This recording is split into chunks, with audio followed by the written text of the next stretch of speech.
ومن أحسن قولا ممن دعا إلى الله وعمل صالحا وقال إنني من المسلمين.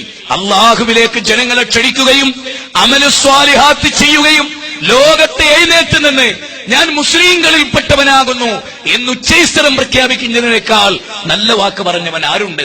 ഖുർആനിലെ 41-ാം അധ്യായം 33-ാമത്തെ വചനമാണ്. ഈ ആയത്തിനെ ബേസ് ചെയ്ത് ലജ്നത്തുദ് ദായിമ ദൈവത്തിന്റെ മഹത്വം പറയുന്നിടത്ത് രണ്ട് സംഭവങ്ങൾ പറഞ്ഞു. അത് പറഞ്ഞ് അവസാനിപ്പിച്ചു കൊള്ളട്ടെ. ഒന്ന്, ഒരു ഫിലിപ്പൈൻസിൽ നിന്നുള്ളൊരു ക്രിസ്തീയ പ്രബോധകൻ, അയാൾ സൗദിയിലെത്തി. സൗദിയിൽ വന്നു. അയാൾക്ക് യാദർശികമായി ഇസ്ലാം കിട്ടുകയാണ്. ആരും കൊടുത്തിട്ടല്ല.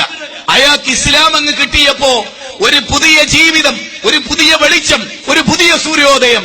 4000 ആളുകളെയാണ് ഇസ്ലാമിലേക്ക് അദ്ദേഹം ഒറ്റക്ക് ദൈവത്തിരുത്തി കൊണ്ടുവന്നത്. ഫിലിപ്പൈൻസിലേക്ക് മടങ്ങിപ്പോയി 4000 ആളുകളെ അള്ളാഹുവിന്റെ ദീനിലേക്ക് അയാൾ ക്ഷണിക്കുകയും 4000 ആളുകൾ ദീന് സ്വീകരിക്കുകയും ചെയ്തു. അള്ളാഹുവിലേക്ക് ക്ഷണിക്കുന്നവനേക്കാൾ നാൽക്കവലകളിൽ, ഉഖാലകളിൽ, ദുൽമജാസുകളിൽ, മജന്നകളിൽ, കടപ്പുറത്ത്, അതുപോലെ ടൂറിസ്റ്റ് കേന്ദ്രങ്ങളിൽ, ലോകത്ത് മനുഷ്യവാസമുള്ളയിടത്ത് അള്ളാഹുവിലേക്ക് ക്ഷണിക്കുക. അദ്ദഅവതു ഇലല്ലാഹ് ഖുൽ ഹാദിഹി സബീലി അദൂ ഇലല്ലാഹ് അലാ ബസീറത്തിൻ, ബസീറത്തോടെ ജനങ്ങളെ ദീനിലേക്ക് ക്ഷണിക്കാൻ. രണ്ടാമത്തെ സംഭവം, ഒരു സാധാരണക്കാരൻ. അയാൾ 16 കൊല്ലം സൗദിയിൽ ജീവിച്ചു, അമുസ്ലിമായി. 16 കൊല്ലം കഴിഞ്ഞ് വിസ എക്സ്പയറായി നാട്ടിലേക്ക് മടങ്ങി. യാദർശികമായ അയാൾക്ക് ഒരു വിസ കിട്ടുകയാണ്, ഇസ്ലാമിലേക്കും അതോടൊപ്പം സൗദിയിലേക്കും. സൗദിയിൽ ചെന്ന് വലിയൊരു ഹോട്ടലിലെ മെയിന്റനൻസ് വർക്ക് തീർക്കുന്ന ആളായി. അയാൾക്ക് ജോലി കിട്ടി.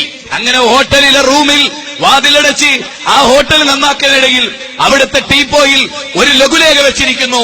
അതിന്റെ തലേ ദിവസം താമസിച്ച ഏതോ ഒരു ഇസ്ലാമിക പ്രബോധകൻ ആ ലഘുലേഖ ആരുമില്ലാത്ത ശീതീകരിച്ച ആ റൂമിലിരുന്ന് ഈ അമുസ്ലിം വായിക്കുകയാണ്. വായിച്ചു തീർന്ന ഉടനെ ഇസ്ലാം ആരും അറിയാതെ മനസ്സിൽ അദ്ദേഹം പ്രഖ്യാപിക്കുകയാണ്. ഉടനെ തന്നെ അദ്ദേഹം അച്ഛനെ വിളിക്കുന്നു, അമ്മയെ വിളിക്കുന്നു, ഇസ്ലാമിന്റെ മാറ്റം പറയുന്നു. അമ്മ ഇസ്ലാം സ്വീകരിക്കുന്നു, അച്ഛൻ ഇസ്ലാം സ്വീകരിക്കുന്നു, ഭാര്യ സ്വീകരിക്കുന്നു, മക്കൾ സ്വീകരിക്കുന്നു.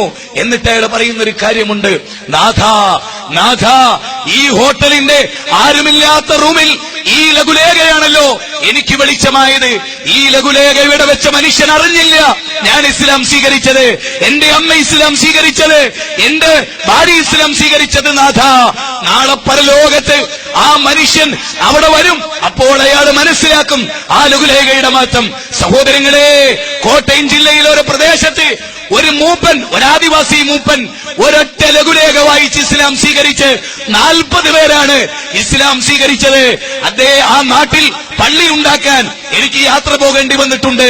സഹോദര, ദൈവത്തിന്റെ മാഹാത്മ്യം, യുവാക്കളെ, ദൈവത്തിന്റെ മാഹാത്മ്യം, ചരിത്രത്തിന്റെ തീജ്വാലയായി മാറേണ്ട യൗവനം സിനിമയുടെ മുമ്പിൽ ഹോമിച്ചു പോയവരെ,